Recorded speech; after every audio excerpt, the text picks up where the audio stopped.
Lagi-lagi masuk pemain terbaik bulanan. Kelvin Verdong tampil impresif di klubnya. Bek Timnas Indonesia, Kelvin Verdong, kembali mencatatkan namanya dalam daftar pemain terbaik Eredivisie untuk Januari tahun 2025. Penghargaan ini diumumkan secara resmi oleh Eredivisie, menempatkan Verdong sebagai bek kiri dalam susunan 11 pemain terbaik bulan tersebut. Ia menjadi satu-satunya pemain asal Indonesia yang masuk dalam daftar prestisius ini, menunjukkan kualitasnya di level tertinggi sepak bola Belanda.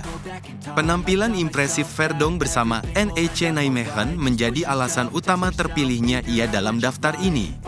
Bek berusia 27 tahun tersebut tampil sebagai andalan tim dalam 2 laga sepanjang Januari, selalu dipercaya sebagai starter. Ia bahkan mencetak gol pertamanya musim ini dalam kemenangan 4-1 atas Fortuna Sittard pada tanggal 19 Januari tahun 2025. Gol itu tercipta pada menit ke-71, menambah keunggulan timnya dalam laga tersebut. Selain kontribusi ofensifnya, Verdong juga menunjukkan ketangguhan di lini pertahanan.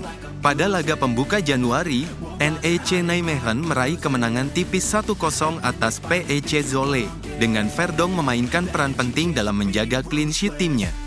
Ini merupakan kali kedua dirinya masuk dalam tim terbaik Eredivisie musim ini, setelah sebelumnya mendapat penghargaan serupa pada November tahun 2024. Pada laga terbaru, Verdong kembali tampil solid saat NEC Nijmegen menahan imbang PSV Eindhoven dengan skor 3-3. Penilaian pemain terbaik Eredivisie bulan ini dilakukan berdasarkan data statistik dari Opta serta jajak pendapat dari para penggemar. Metode yang sama akan digunakan untuk menentukan pemain terbaik Eredivisie serta Johan Cruyff Talent of the Year yang akan diumumkan pada akhir musim. Era baru dimulai, staf kepelatihan timnas sudah kumpul di Jakarta. Pelatih anyar timnas Indonesia, Patrick Kluivert, telah tiba di Indonesia bersama asistennya, Denny Lanzat. Kedatangan mereka langsung disambut dengan perjalanan menuju Hotel Fairmont, Jakarta.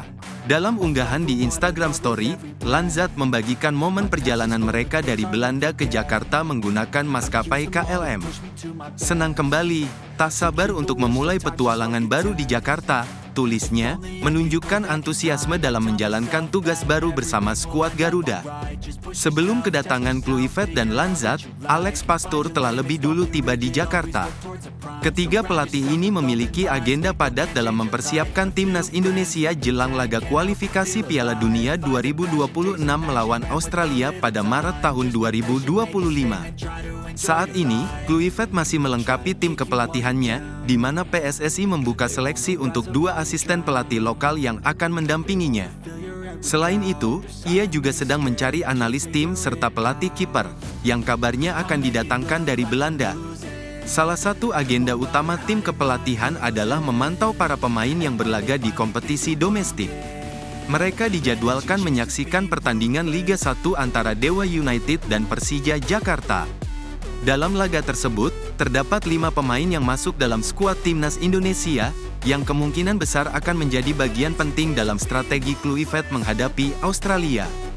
Debut Kluivert sebagai pelatih timnas Indonesia dipastikan tidak akan mudah. Pada laga perdananya, ia harus membawa skuad Garuda bertandang ke markas Australia, tim yang belum pernah kalah sejak dilatih oleh Tony Popovic. Tantangan besar menanti Kluivert, dan semua mata akan tertuju pada bagaimana ia meracik strategi demi menghadapi lawan tangguh tersebut.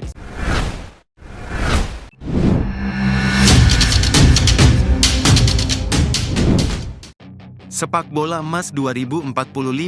Harapan Erick Thohir timnas berada di 50 besar dunia.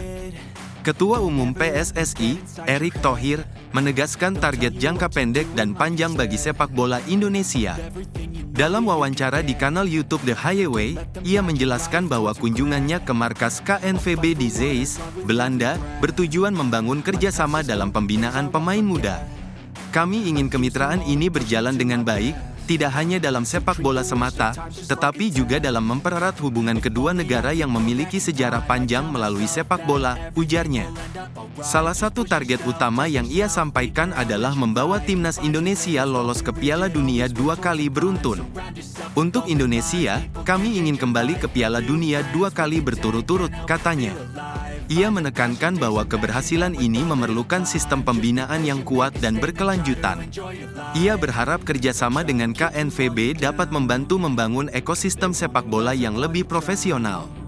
Dalam jangka panjang, Erick Thohir ingin Indonesia masuk dalam 50 besar dunia pada 2045.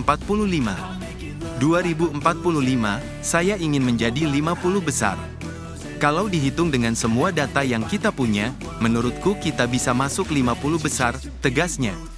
Namun, ia juga mengingatkan bahwa tantangan terbesar Indonesia adalah lemahnya manajemen dan kontinuitas dalam pembinaan pemain. Ia menutup pernyataannya dengan menegaskan bahwa membangun sepak bola bukanlah sprint, melainkan maraton yang membutuhkan kerja keras dan konsistensi. Ini bukan hanya lari cepat 100 meter. Meski punya generasi emas, bukan berarti tim bisa finish nomor 1. Ini adalah sesuatu yang terus kami bangun dengan bakat yang kami miliki, pungkasnya. Asisten Como FC latih Timnas U20. Sudah sampai Indonesia untuk gantikan Indra Syafri? Kurniawan Dwi Yulianto kini resmi menjadi bagian dari tim kepelatihan Timnas U20 Indonesia, tetapi bukan sebagai pengganti Indra Syafri. Ia akan berperan sebagai pelatih penyerang, mendampingi Indra dalam membangun kekuatan tim. Kepastian ini diumumkan melalui akun Instagram resmi Timnas Indonesia, menegaskan bahwa mantan asisten pelatih Como FC tersebut akan fokus mengasah lini serang Garuda Nusantara. Sebelum kembali ke Indonesia, Kurniawan memiliki pengalaman melatih di berbagai klub dan tim nasional. Ia pernah menjadi asisten pelatih Como U19 sejak Agustus tahun 2021 hingga Juni tahun 2024. Selain itu, ia sudah beberapa kali bekerja sama dengan Indra Syafri, termasuk di Timnas U22 pada 2023 dan Timnas U23 pada 2019. Pada 2018, ia juga membantu Bima Sakti dalam Timnas Indonesia Senior.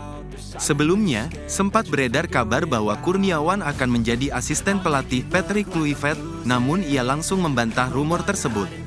Ia menegaskan bahwa kepulangannya ke Indonesia bukan untuk posisi tersebut dan tidak ada komunikasi terkait hal itu. Keputusannya bergabung dengan Timnas U20 menunjukkan komitmennya dalam membantu perkembangan sepak bola muda Indonesia. Saat ini, Timnas U20 Indonesia tengah bersiap menghadapi Piala Asia U20 2025 di China. Mereka tergabung dalam grup C bersama Uzbekistan, Iran, dan Yaman. Turnamen ini akan berlangsung dari tanggal 12 Februari hingga tanggal 1 Maret tahun 2025, di mana 4 tim terbaik akan lolos ke Piala Dunia U20 2025. Prestasi terbaik Indonesia di ajang ini terjadi pada 1961 saat mereka menjadi juara. Sementara pada edisi 2023, tim asuhan Sintayong terhenti di fase grup.